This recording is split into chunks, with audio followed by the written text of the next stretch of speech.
మిమ్మును సంహరించుటకు తెగులు మీ మీదికి రాదు. నిర్గమకాండం 12:13. దేవుడని యెహోవా మోషకాలంలో ఐగుప్తు దేశంలో ఉన్న ప్రథమ కుమారులను మరణదూత అను తెగులు ద్వారా హతమార్చాలని నిశ్చయించుకున్నాడు.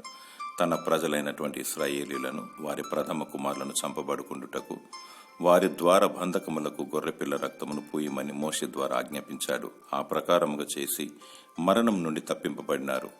మనము కూడా కరోనా అను తెగులు బారిన పడుకుండు నిమిత్తము ప్రభువైన యేసు రక్తమును కలిగి ఉండాలి. ఆయన రక్తము పవిత్రమైంది, నిర్దోషమైంది, శక్తి గలది.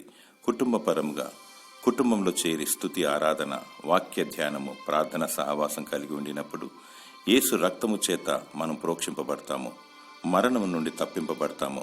కరోనా తెగులు ప్రపంచ దేశాలలో మరియు మన భారతదేశంలో వ్యాప్తి చెందకుండా, మరణానికి గురి కాకుండా బలముగా ప్రార్థిద్దాం, విజ్ఞాపన చేద్దాం. దేవుడు నిన్ను నీ కుటుంబాన్ని రక్షించి భద్రపరచునుగాక. ఆమేన్.